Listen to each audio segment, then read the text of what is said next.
Sirkuit MotoGP Mandalika milik Indonesia dipastikan akan rampung Juli 2021.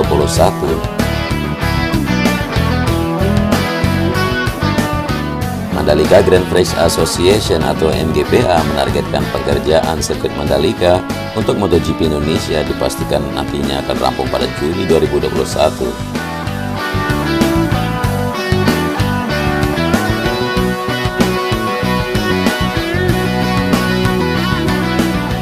Chief Strategic and Communication Officer MGPA, Happy Harinto menuturkan secara keseluruhan pengerjaan konstruksi sirkuit sejauh ini terus digencar.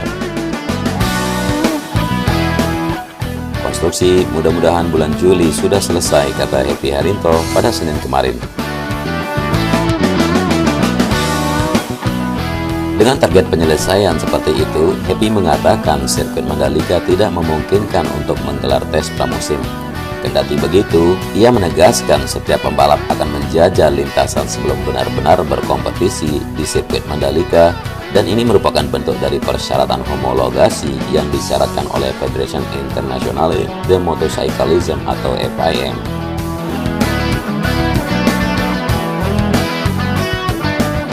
Pre-testing nggak mungkin karena pekerjaan belum selesai, tapi untuk uji coba itu pasti sekitar bulan Juni sampai bulan Juli 2021, keterangannya.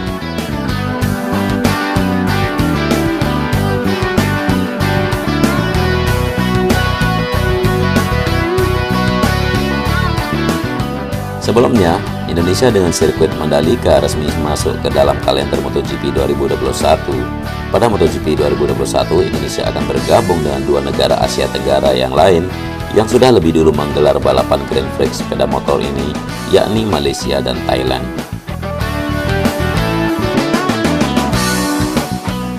Hanya saja, sejauh ini belum ada informasi mengenai waktu pasti pelaksanaan balapan di sirkuit Mandalika. Penjualan tiket balapan juga belum tersedia.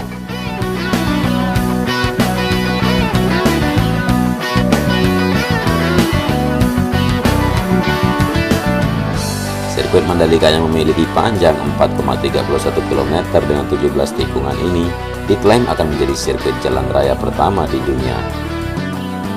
MGPA juga menyambut gairah Rossi ingin jajal sirkuit Mandalika.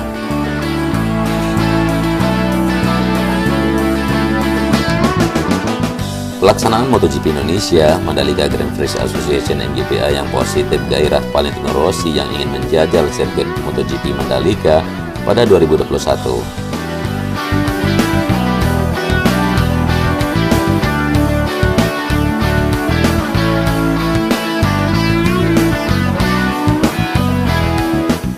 Happy Harinto mengatakan Rossi sebagai ikon MotoGP tentu akan menarik perhatian publik untuk menyaksikan balapan di sirkuit Mandalika.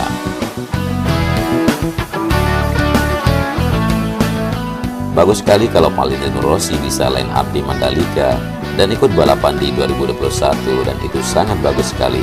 Kita tahu semua bahwa Rossi itu salah satu ikon, tapi nggak hanya Rossi saja, yang lain juga masih antusias, kata Happy.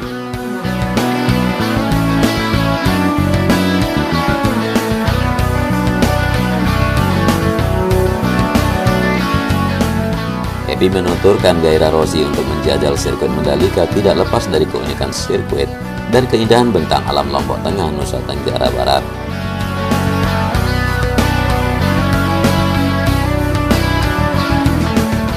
Selain lokasi di pinggir pantai, di jalan kawasan khusus The Mandalika juga akan ada panorama baru berupa bukit berwarna merah muda atau disebut Pink Mount atau Mandalika Pink Hill.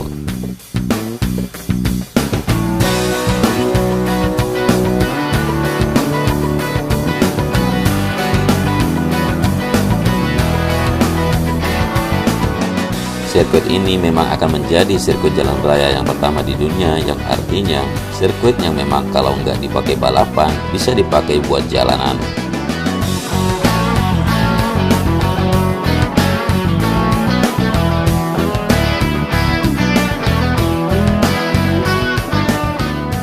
itu tepatnya indah di pinggir pantai. Semua orang sudah tahu keindahan Mandalika, dan ini yang membuat pembalap Rossi ingin sekali balapan di sini. Saat konferensi pers usai sesi kualifikasi MotoGP Catalunya Sabtu kemarin, di waktu setempat Rossi juga mengaku antusias dengan sirkuit MotoGP Mandalika. Ia pun melontarkan rencana tampil di arena balap yang memiliki panjang 4,31 km ini dengan 17 tikungannya.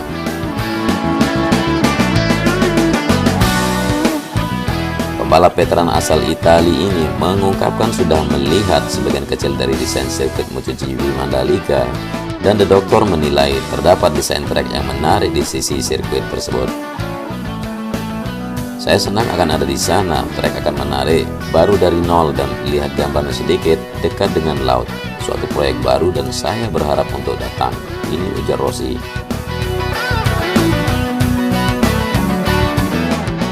Sirkuit Mandalika akan menjadi sirkuit jalan raya pertama di dunia untuk menggelar ajang MotoGP. Dalam situs resmi MotoGP Indonesia yang akan menggunakan sirkuit Mandalika menjadi tuan rumah di seri ke-15 setelah Malaysia dan Thailand.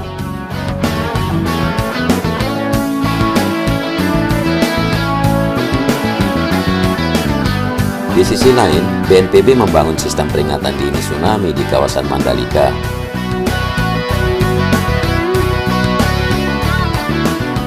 Potensi bahaya geologi seperti gempa bumi dan tsunami tidak luput dari perhatian Badan Nasional Penanggulangan Bencana atau BNPB.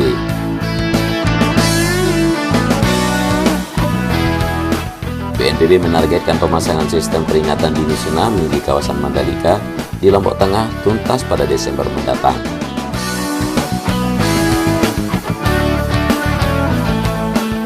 Kepala Pusat Data Informasi dan Komunikasi Kebencanaan BNPB, Dr. Raditya Jati, dalam rilis yang diterima Sabtu kemarin, mengatakan Lombok Tengah memiliki potensi bahaya tsunami dengan kategori kelas sedang hingga tinggi. Berdasarkan analisis, Indrisk, lebih dari 6.000 jiwa merupakan populasi terpapar di satu kecamatan. Sedangkan dilihat dari potensi gempa bumi, populasi terpapar di kabupaten ini mencapai lebih dari 430.000 jiwa yang tersebar di 12 kecamatan.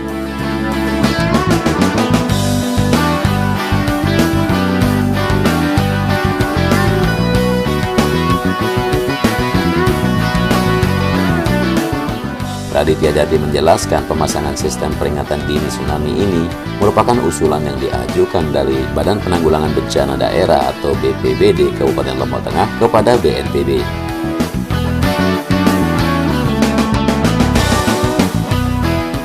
Pemasangan alat dari sistem ini akan dilakukan di kawasan Mandalika, jelasnya.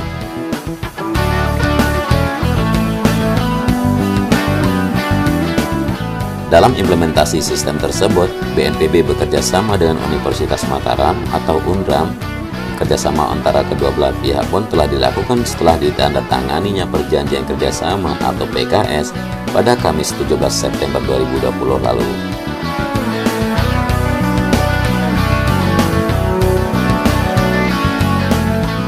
Saat melakukan penandatanganan PKS, Direktur Peringatan Dini BNPB Afriel Lorsa mengatakan bahwa tujuan utama dari pemasangan sistem peringatan dini adalah untuk membangun kesadaran dan kesiapsiagaan masyarakat dalam menghadapi bencana.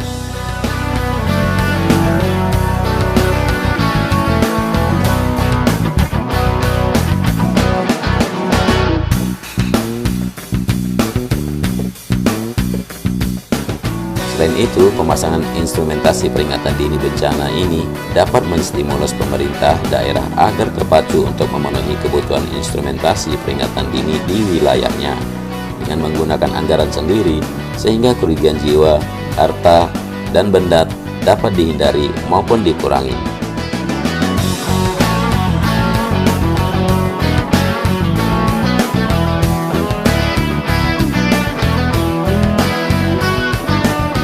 Sementara itu, Dekan Fakultas Teknik UNRAM Akmaluddin menyambut baik kerjasama antara UNRAM dan BNPB, sekaligus untuk terus mendorong inovasi-inovasi baru dari UNRAM di bidang kebencanaan.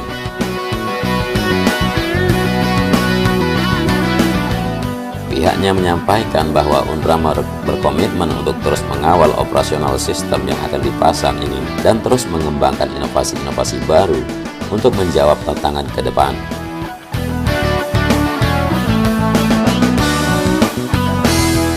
Selain itu, Akmaluddin menyampaikan juga dalam pelaksanaan kegiatan di lapangan mengacu kepada protokol COVID-19 yang ada.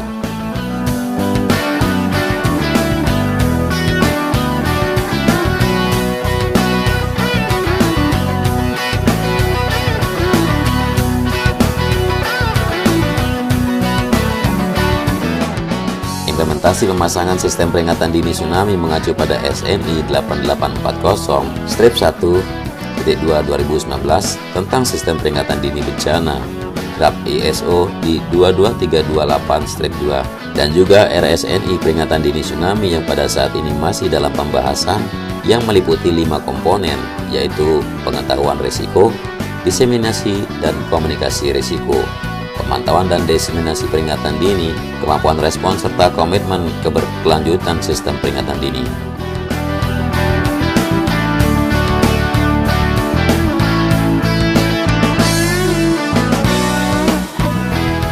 BNPB berharap bahwa sistem peringatan dini tsunami ini dapat mendukung kesiapsiagaan masyarakat setempat. Masyarakat setempat sendiri seperti di Desa Kuta pernah melakukan gladi evakuasi pada 2015 lalu.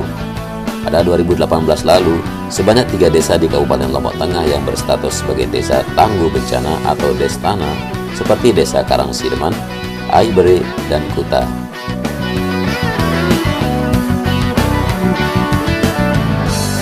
Di tempat lain, produk industri kreatif Lombok Tengah juga diusulkan menjadi Merchandise MotoGP Indonesia. Produk industri kecil menengah atau IKM Lombok Tengah diusulkan menjadi Merchandise penonton di ajang MotoGP Mandalika pada 2021.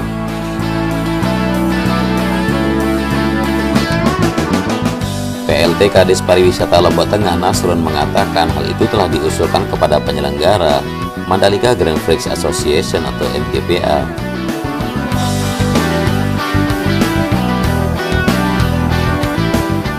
Nasrun menjelaskan ada 7 produk industri kreatif yang diusulkan kepada MGPA, yakni tenun, anyaman, gerabah, perak, woodcraft, dan olahan makanan. Pemkab Lombok Tengah masih menunggu jawaban dari permohonan yang diajukan pada 2019 lalu. Untuk mempersiapkan produk IKM, Pemkab Lombok Tengah terus melakukan pembinaan produk kreatif lokal, salah satunya mendorong masyarakat mempromosikan produknya secara online.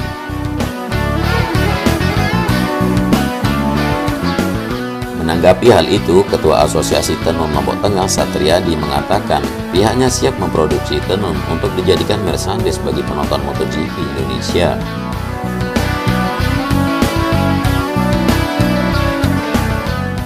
Satriadi mengatakan sebanyak 1024 pengusaha tergabung dalam Asosiasi Tenun Lombok Tengah. Para pengusaha itu bisa memproduksi 500 lembar tenun dalam 1 bulan. Satriadi berharap pemerintah terus mendorong industri kreatif agar tidak mati akibat pandemi COVID-19. Kalau produksi sekarang ini memang lagi redup karena COVID, saya harap pemerintah dapat membantu untuk membeli produk dalam daerah, kata Satriadi.